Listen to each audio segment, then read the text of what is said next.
The Wealth Advocates simplify the financial world and show you how today's events could affect your financial health so you feel confident about your financial future. Good morning, Wealth Advocates Nation. It's great to be back, and it's the three of us again. What an exciting time. We've got Brad Harsch with us. Brad manages our investment strategies, and to our great pleasure, we've got the mythical legend, John Mickelson. What an advisor.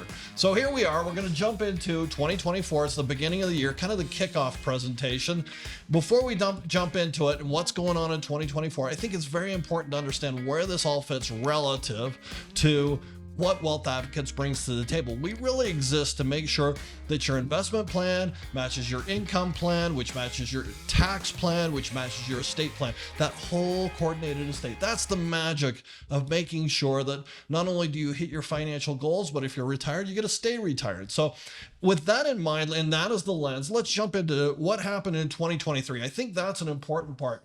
Brad, we saw all kinds of interesting news articles throughout the year about what a fantastic year 2023 turned out to be. It was, wasn't it? You know, 2023 was a great year. At least in retrospect, it was. Very interesting. We had so much activity positive in the market that happened late in the year, in the last 45 days, that it helped us to forget a lot of the challenge that we had earlier in the year. 2023 got off to a great start early in the year. As you can see on this next slide titled Strong Year End, you know, we started off with a decent January, and then we had a pullback into March. Then we had a nice run through. We had a great January because we had such an awful 2022 where we had to. I mean, I think that's an important concept inside this is 2022, we basically had to pay for COVID, right? That was all the inflationary issues. Right. We are really running into things. I think that comes into play when you talk about that third quarter, what's happening there, because for my clients, my perspective, my clients were just panicky. I don't know if you guys saw the same thing, but holy cow, we're dropping again. We had this great, and maybe this is a false summit. We're coming back down. Should we jump out? Well, there was a lot of things to worry about potentially as we came out of the second quarter and we're going in through the third quarter. The market had been through a really nice run in the months of, let's say, April through June, July. And then as we start coming around to those historically challenging months in August, there, of course, was a lot of worry. Are we going to see a deep-seated recession? Is the Fed going to keep interest rates this high? Are other factors? Are we going to have a rough corporate earnings season in October? So there's a lot of things for the market to worry about, and we can see a lot of those things as those worries started to subside in mid to late October. Then the market was free to take off and finish strong.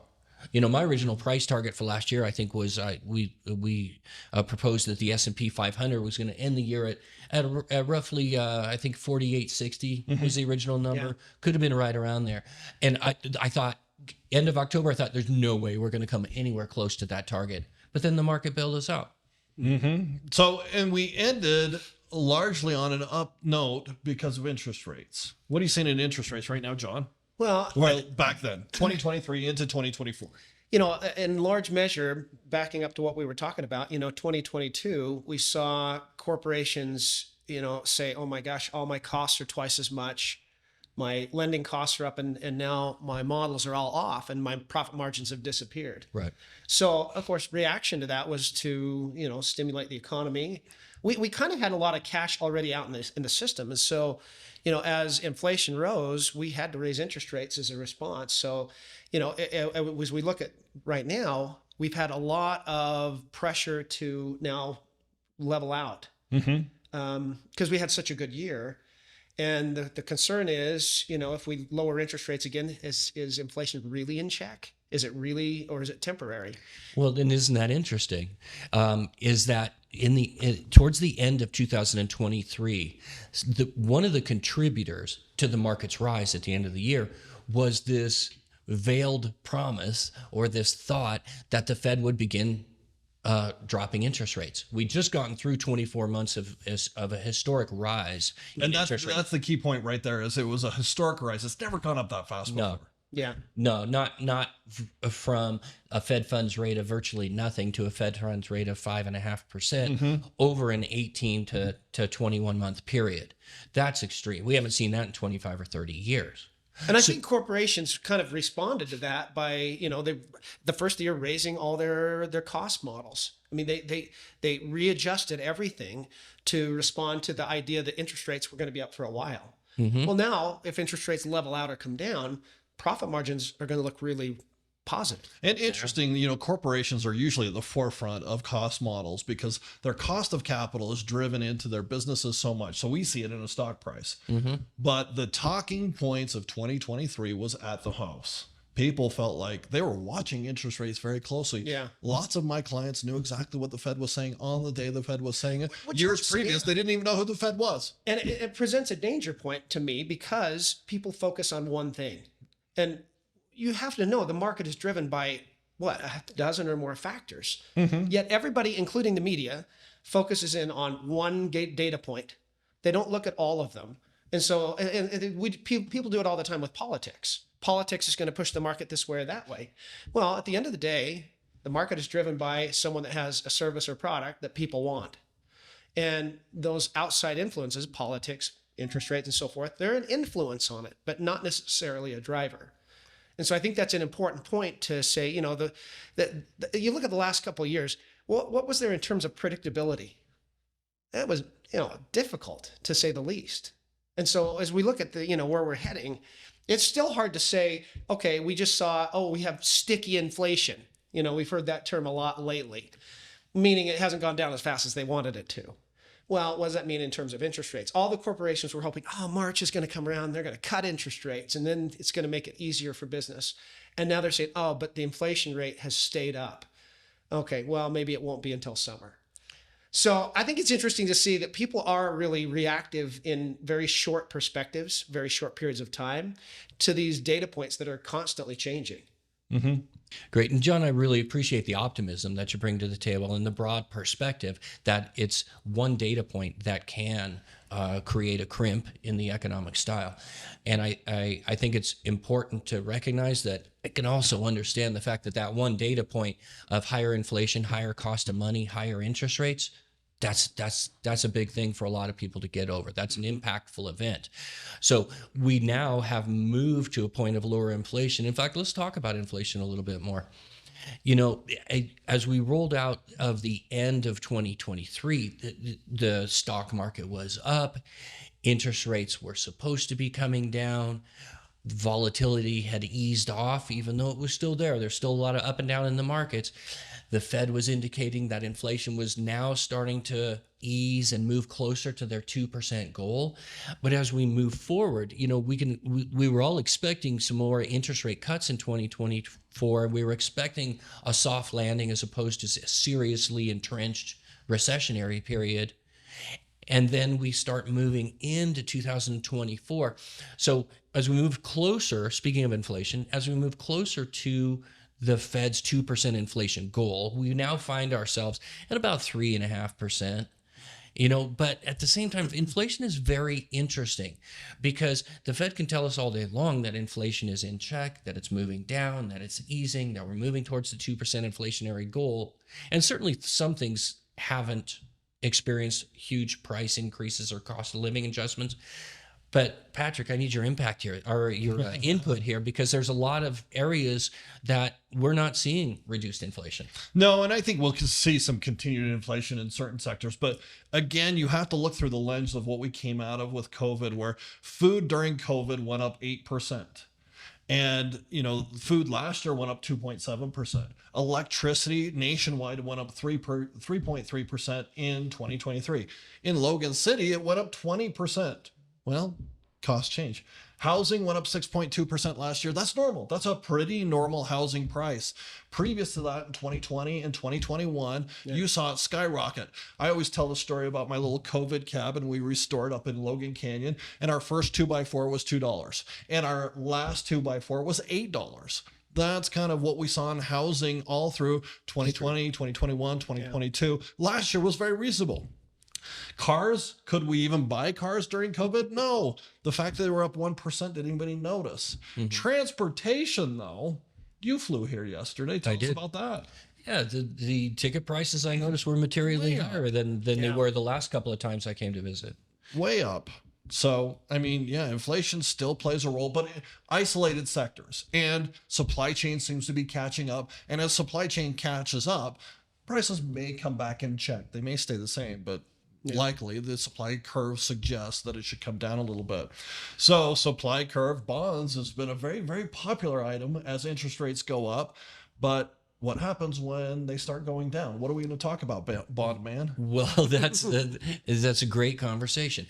So the bad news is that interest rates rose at historic prices over the last 24 years. The good news is that now we're looking at perhaps a prolonged period of declining interest rates, or at least stable interest rates. So we have to be mindful of the inverse relationship between interest rates and bond prices. Now, obviously, we can buy bonds of all different quality levels, all different maturity and duration levels, but generally speaking, as interest rates go up, the price of bonds goes down. So those of us that were holding bonds through 2021, 2022, we watched our bond prices suffer as a result of the interest rates going up. And then on the flip side of that, we are now at a point where as interest rates start to come down, we should start to see those bond prices go up. It makes a very interesting argument for bonds, cash, money markets, high yield alternatives, etc. And what I mean by that is if we look at these interest rates, so the good news is interest rates are higher, which means short-term cash vehicles are paying more today than they were just a year ago. But they haven't risen to the point that I thought would be commensurate. As an example, 1 year ago, money markets at the bank, you were lucky to get 0.25%. Right. So a year later, at the end of 2023, we'd seen that those bank money market accounts had risen to as much as 0.6%. Similarly, those of you that own CDs know that a year ago we were looking at 1.35 at best on a 1-year CD, and those as of the end of 2023 had risen to almost 2%. And, candidly, it hasn't been since 2008, maybe 2009, since I've been able to talk about a fixed income strategy really performing. Right. And, in that time frame, I can remember frequently seeing people with lazy cash just sitting in the bank earning nothing. That was normal. And we ought to put that in a money market account was the suggestion. At a minimum, no risk, right? It's an overnight deposit. I can get it tomorrow. We're having that same conversation again today. We are.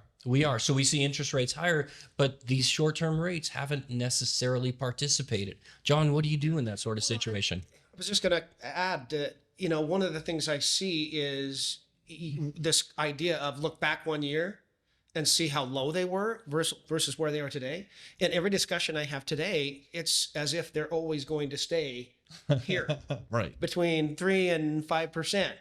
And if rates lower, this may be the higher point. And we have to be worried about what the effect is if it starts to drop at all. And hopefully we won't see as fast a decline as we saw the rise, because that would create its own set of problems. Well, and we've also got to see interest rates normalize to a degree. So for instance, we're just coming off of a period which they refer to as an inverted yield curve. So for instance, right now at this moment today, you can get a higher yield on a 6 or 9 month treasury bill than you can on a 5 or 10 year treasury note. So break that down one more time. We can take risk for 5 or 10 years, long time, and get less return for taking a short-term risk, right? Is that a better way to say it? That's a great way to say it. And it's also a signal. It's a signal that the market is telling us that interest rates will be lower in the future, that there's an expectation towards declining interest rates. So it's not just what we think and what we see and what we hear from the Fed. It's the market through the interest rates and the pricing of things is telling us to expect this calming down, cooling off, lower interest rate period ahead. So in a lot of scenarios, and I'm sorry, we'll come back to you in a second, but in a lot of scenarios, we talk a lot about interest rates coming down and a market blossoming off that. But interest rates coming down isn't necessarily good for certain segments of the market, right? That's correct. Yeah. That's correct. And also, there's this old expression that says a bull market climbs a wall of worry. There's a lot of reasons. That's a really good way to phrase it too. There's a lot of reasons for the investing public to be worried because of what we hear and see around us, not just in news and in the media, but in terms of data showing up. It creates a foggy, mixed, concerning picture. And I'm going to suggest that we all, as we move forward, we can move forward very optimistically. But that doesn't mean we shouldn't move forward cautiously.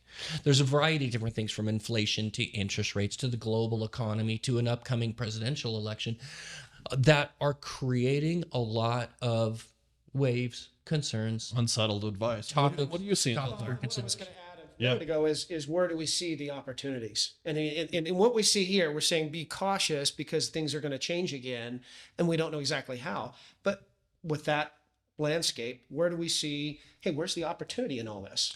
And that's a good question. Let's take the temperature real quick. On this slide, there's three distinct zones, three distinct scenarios. Now, there was a concern just 6-8 months ago that we were going to be firmly in the red zone of recession. Yeah. And in that red zone of recession, we've got high unemployment, we've got low inflation. It makes it difficult for an economy to continue moving forward with those two circumstances, when in fact what is actually materializing and appearing to occur right now is a period in the middle of this green period of a soft landing. So it looks as if concerns of increasing unemployment have been unfounded so far. And we've also got a period where inflation is actually declining rather than staying elevated. There's a third potential risk out there, which we haven't seen since what, the 60s or 70s, we haven't seen stagflation, Right. where we could, in periods of high unemployment and high inflation, the economy comes grinding to a halt. Do either of you have any thoughts on the likelihood? What's of going to the happen here, possibility? John? What are the three? Tell us. Yeah, this is where I go back to my engineers that love precision and say, in your world, A plus B always equals C. Yeah. In my world, A plus B, and then it goes the wrong way. So the point is, it will be, I think it's a very unpredictable environment right now, because it's hard to see how the short-term moves that we've seen in the last 12 months are going to have long-term impact. And we have such a myopic view of the markets. We see, we buy a stock and we think, oh, in the next 2 or 3 days, it hasn't moved much. Oh, I've made a bad choice. You know, you mentioned this earlier, and I thought there's so much truth in this. And it's not a bad choice. We've got to be looking at what is the impact of these different scenarios when we look at long-term impact of investing and saving. Absolutely. And the idea of, oh, I can be confident in one decision is just, you can't live in that world. You've got to be able to say, I'm either sailing or rowing. If things get tough, get your paddle out and start paddling. You've got to make adjustments when the time is right. So we look at the predictors of the market. We have these three scenarios: recession, soft landing, stagflation. We kind of do have some indicators out there. Thank goodness the Fed stopped this persistent interest rate increases just that fast. That was really painful. Banks started feeling that. And we've had the last 4 meetings. Our next meeting is going to be March 19th with the Fed. So the last 4 meetings, they've just held off on doing anything. They've held steady. The hope is that there's a future decline in interest rates. What's going to happen, Brad, if there is? Okay, this is my opinion. I'm not shy to speak to it. You know, the real job of the Federal Reserve is to control the money supply, meaning they need to either pump the brakes or pump the gas if they sense the economy is heading in the wrong direction or getting too fast and too ahead of itself. So we ended 2023 with this bit of a promise from the Fed that the next move would likely be an easing of interest rates, that they would come in and free up the money supply.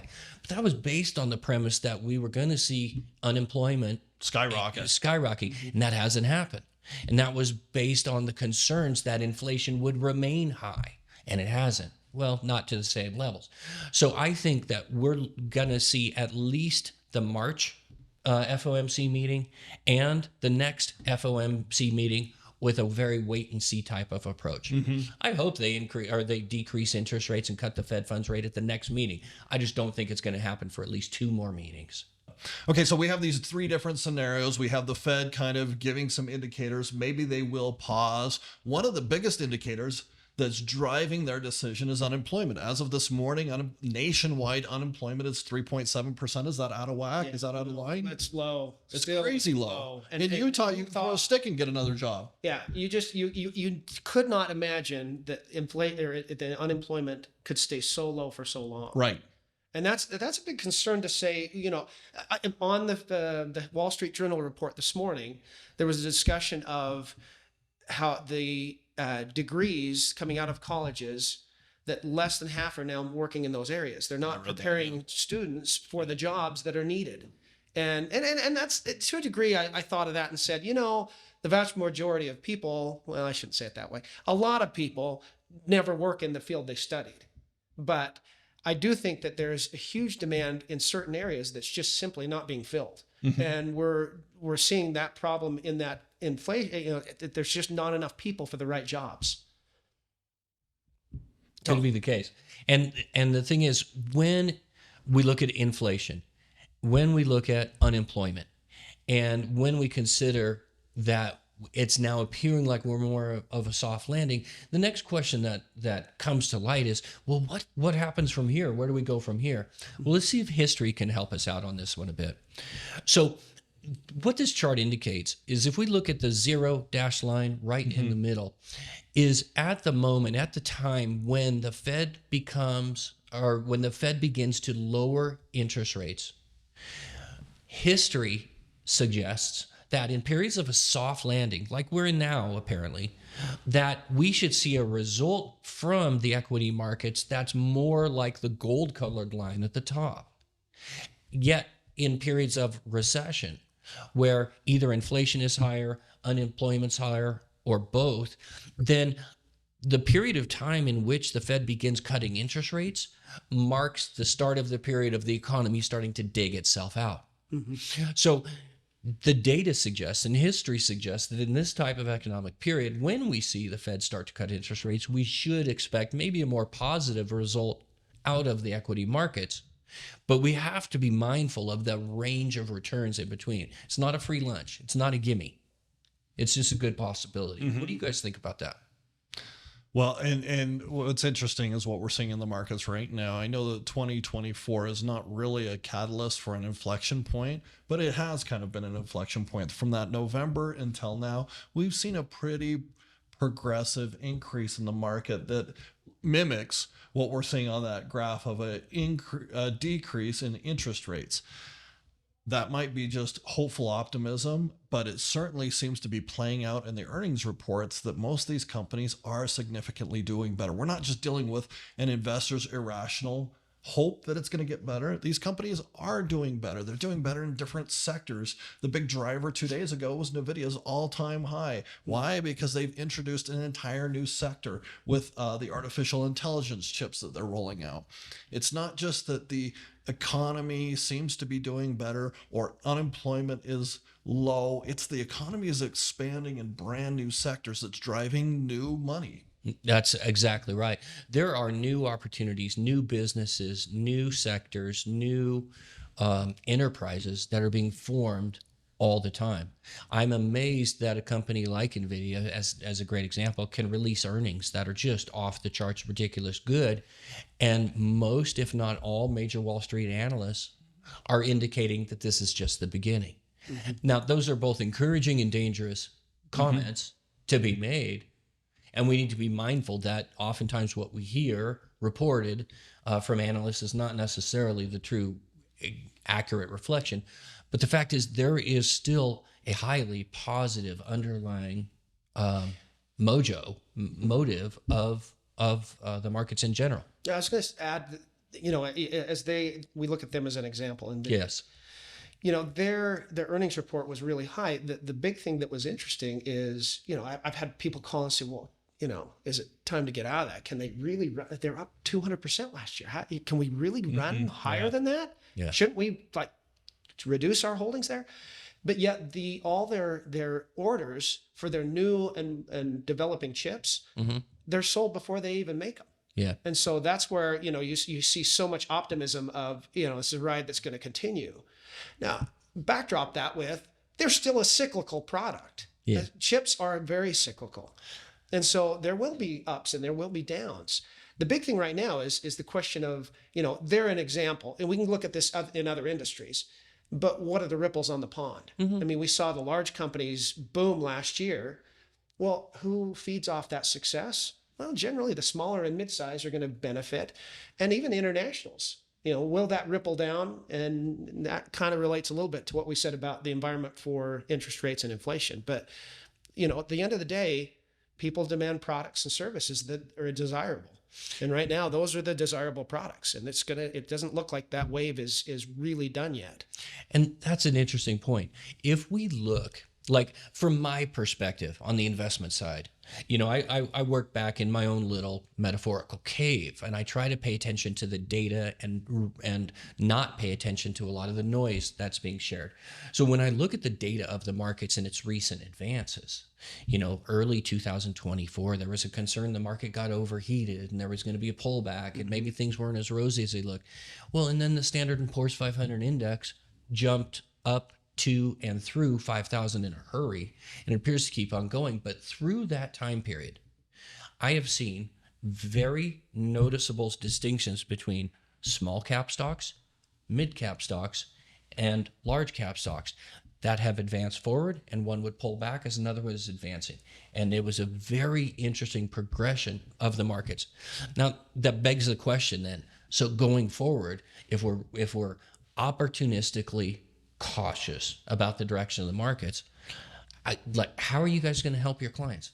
Well, that's a big deal. I mean, we love nothing more than an educated client. So why do we do the lunch and learns? Why do we do the podcast? We need to plant seeds of things that we probably ought to be talking about and educating the clients on. That's why we kick out the newsletters. That's why we're hoping that everybody is increasing their knowledge at a very modest sense. It is, we want you to be better consumers of financial products, but at a more complicated level, we want you to be able to stay abreast of how this all impacts your portfolio, and we can have much deeper conversations that way.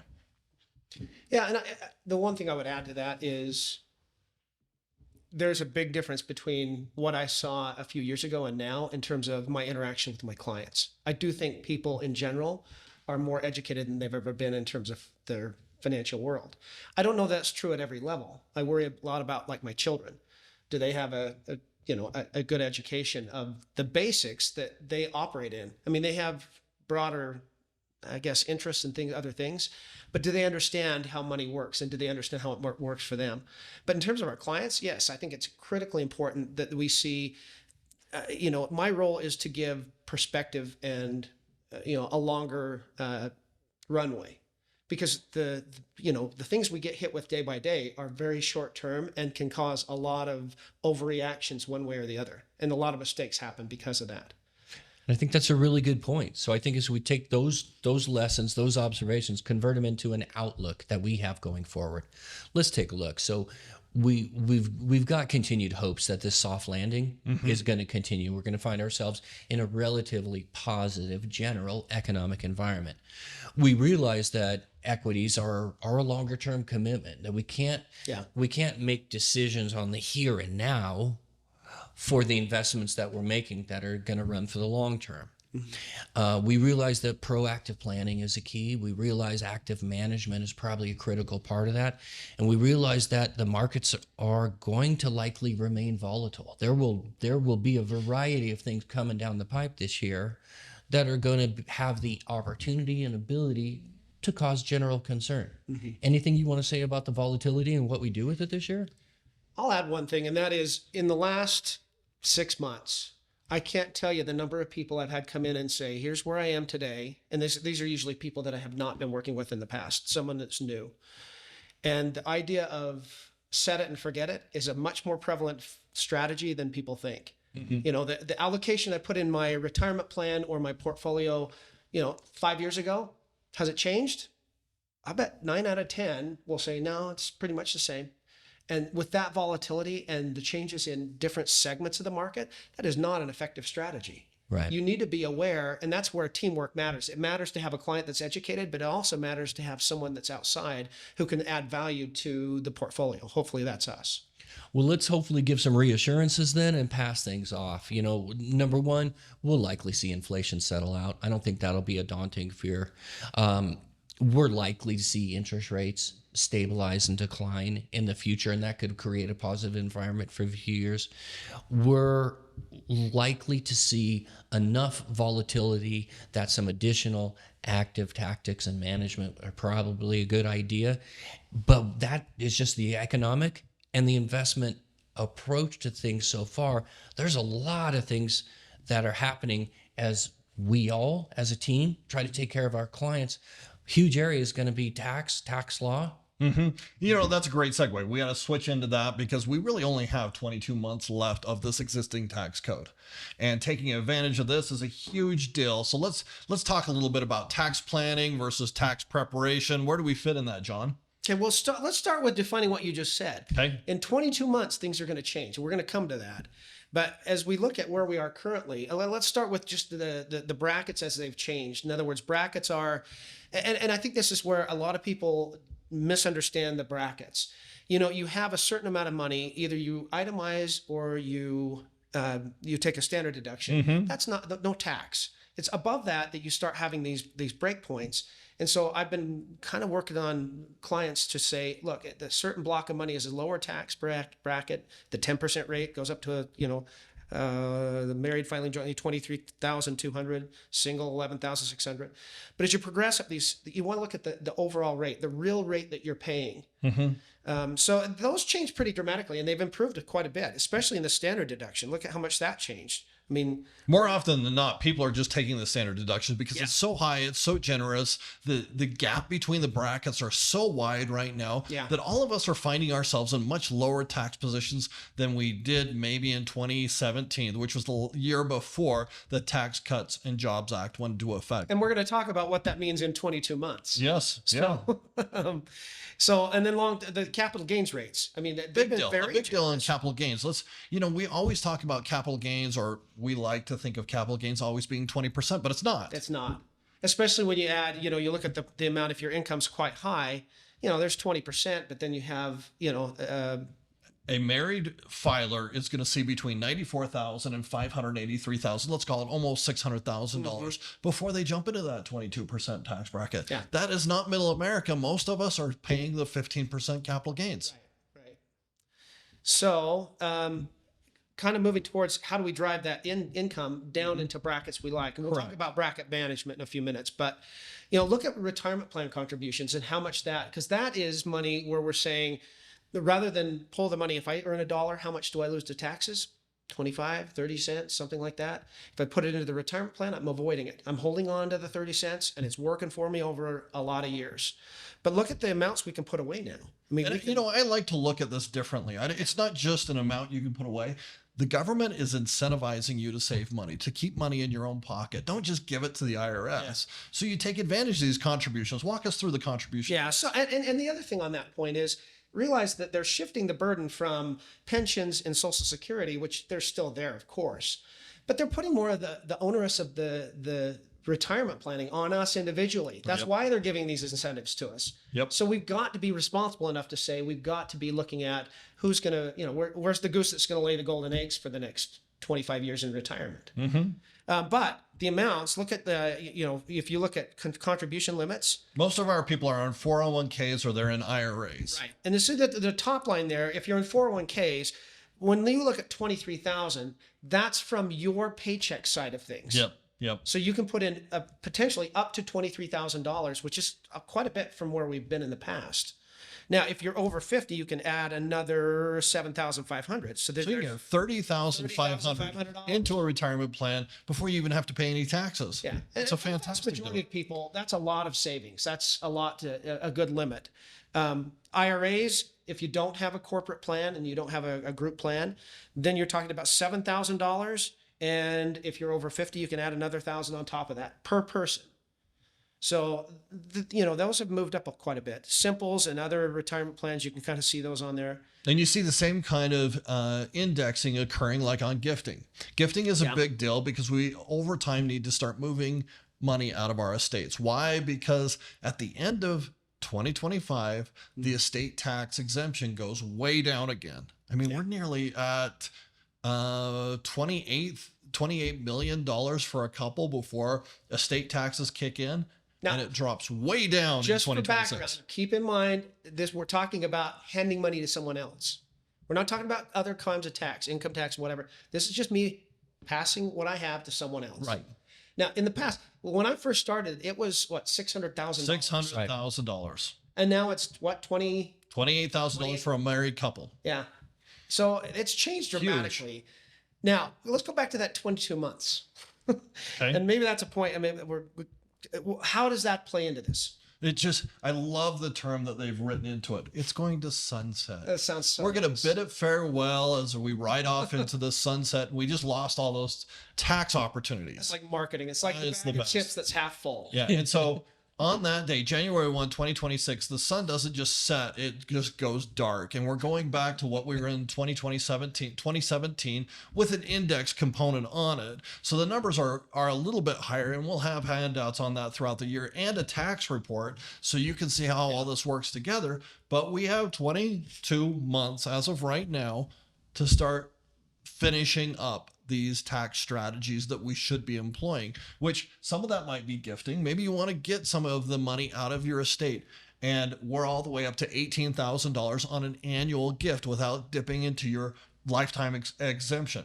And that could be things like gifting to a grandchild's IRA or gifting to a 529 plan to get kids ready for college, all the way up to $18,000. That's a fantastic start. And that's per person. So Per my person. wife could do 18 and I could do 18 for the Exactly. same child.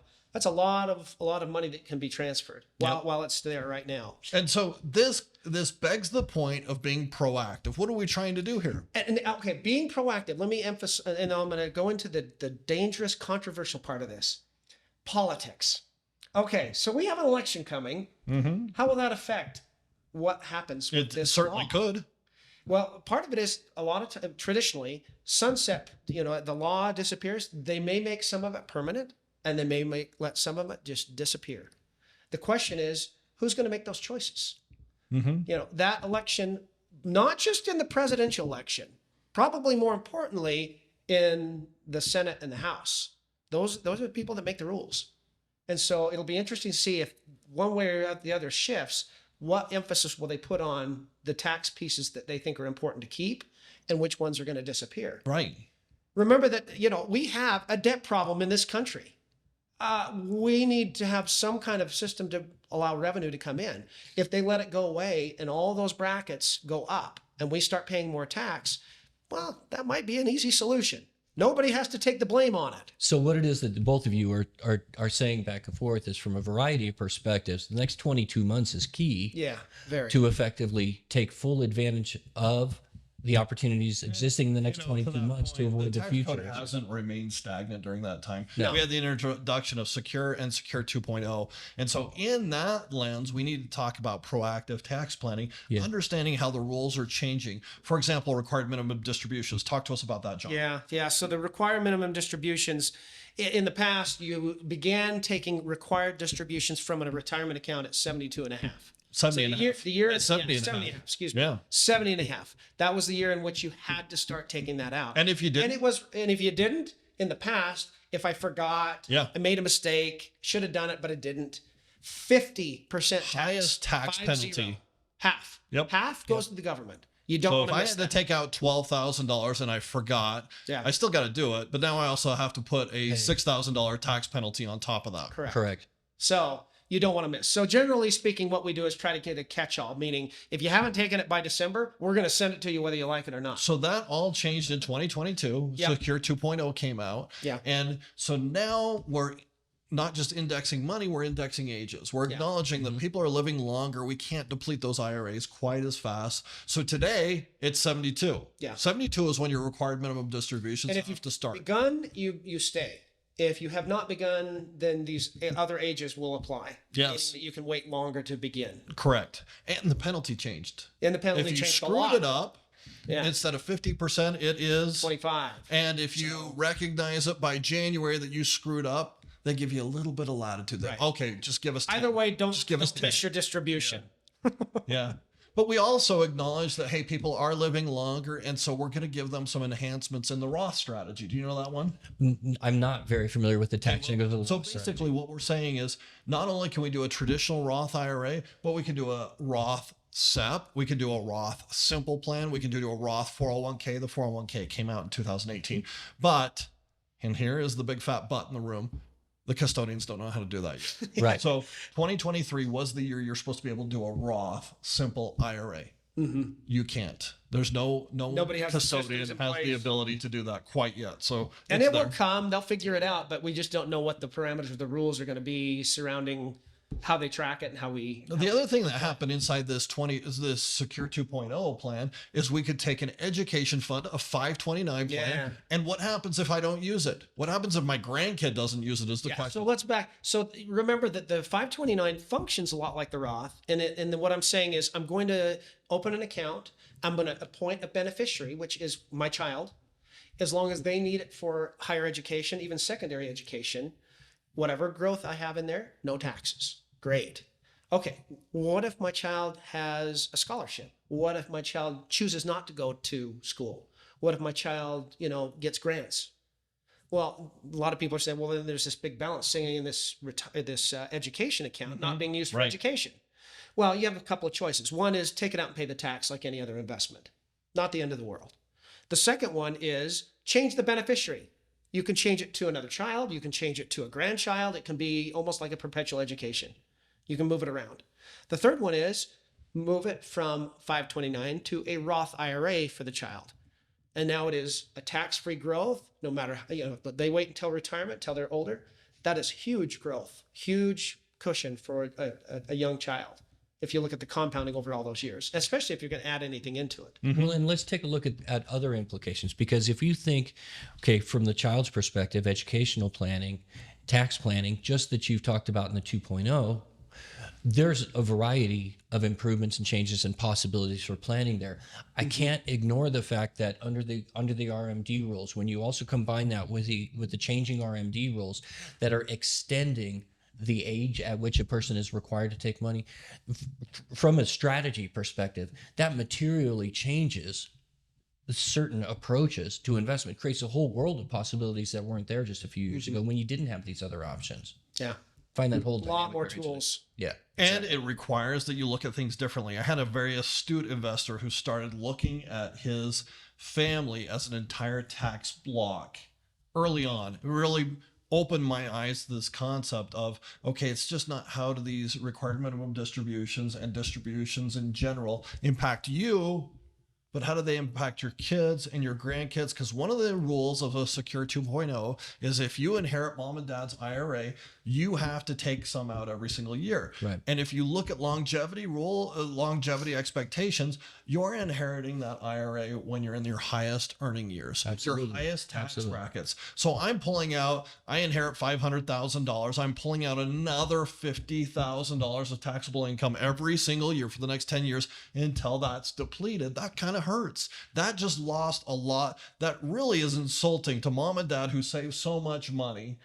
And now I have to give more of it back to the IRS because the tax rules change. So you need to start, you being the investor and the individual taking out RMDs right now, need to start looking down the road and saying, well, if my kids inherit this IRA, that's not an awesome deal because they're in a higher tax bracket than me. Maybe I should convert more of that and max out my existing tax bracket without bumping into the next one so that there's less that has to be paid in taxes later on down the road, right? Agreed. And part of that is just the idea of how do we manage, and this goes back to the tax table we talked about. If I'm in a low enough bracket, the first thing, and usually we do this toward the end of the year when you have a good sense of where your income's going to be for the year. Yep, we'd spend a lot of time in the fourth quarter on that. A lot. And so if you can see, hey, I've got leeway in a lower bracket for whatever reason, maybe have, losses or deductions, whatever it might be.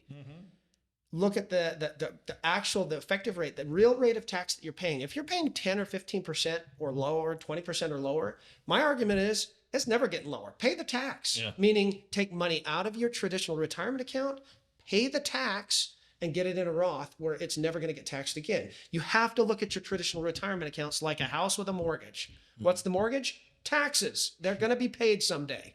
No matter what, it's going to happen. The question is, can I do it at 10 or 15 or 20% and not at 30 or 35? And what does that mean for the sustainability of your funds? You know, Yeah. the one central premise we deal with strategy all the time is the central question: is my money going to outlive me by at least a little bit? Yeah. And the thing is, we can complicate that conversation and create unnecessary risks and challenges if we avoid doing the proper tax planning today. Because the impact, and what I mean by that is that in the future, we have to free up 20, 30% more total dollars in the future to accommodate tax that is unplanned for today. So it has long-ranging implications. Yeah. So Roth is one of these tax strategies we can employ. Qualified charitable. I'm sorry. Let's deal with donor advised funds before we deal with QCDs. Tell me about they a kind of go hand in hand in a way. Tell me about a donor advised fund. Okay, donor advised fund is my ability to say, I've got a really big tax year this year, had a big event. Wouldn't it be nice if I could take, I do charitable donations every year. Wouldn't it be nice if I could take the next 10 years of donations and get the deduction on all of those right now while I have a big tax problem? That is a donor advised fund. I'm putting money into a fund and I get a deduction. It sits in that fund. Now it's a gift. Yep. Once I put it in there, I'm not taking it back, but I can use that account, invest it, and then when I'm ready, I can donate that money a little at a time in the future. So it's the same thing as what I just said. It's my next 10 years of donations, but I'm getting the deduction when I need it the most. That is a donor advised fund. Great tool. Okay, so another great strategy is a qualified charitable distribution. We have these massive RMDs, and when we pull out the required minimum distribution, it is a big increase in your income. One of the benefits, one of the incentives the government gives us is we can take a portion of our IRA and give it directly to a charity of your choice, a 501c3. It has to be a qualified charity, but you can just take a chunk of cash and give it to that entity. We do it all the time for clients. We give it to their church. And that's a great way to, 1, reduce their taxable income, 2, reduce their IRA value, 3, do it in such a way that may or may not impact Medicare. Because Medicare, once it goes up, it doesn't go back down. Yeah. So we like keeping your Medicare costs low. We like keeping your taxes low. We like you being charitably inclined. So we facilitate that for our clients. Yeah, and keep in mind that this is the idea of, I know I have a required amount that I have to take, and I'm going to have to pay the income on, and I don't necessarily need it, or maybe I do, but I do charity anyway. The idea is, if you can give it straight from the retirement account to the charity, it never shows up as taxable income to you. That's a great benefit. And to the charity, they don't pay tax. So the money that would have gone to the government stays with the charity. So driving us home, here's where we're at. The existing tax laws are sunsetting, or they're just going away on December 31st, 2025, if nothing else is done. And the U.S. government has a spending problem, so likely nothing will be done. Maybe some new incentives will come up, but here's the important thing. We stay on top of these tax laws. We spend thousands of dollars every year just staying on top of what's changing. How can you navigate inside that? And then we help you get ready for tax season all the way till April 15th. And in the fourth quarter, we do analysis on what changed in your life so we can prepare for what can we still do in 2024 to reduce your taxes. But we're marching toward that deadline 22 months from now. Now, to add to what Patrick's saying, the other thing to remember is a lot will change in the next 22 months. There are some of these aspects of the tax code that we kind of need to take a wait and see approach. Wait until we see what happens with the election. What are they going to talk about making permanent? What they're going to keep? There's some of those we want to jump on right now while we've got them.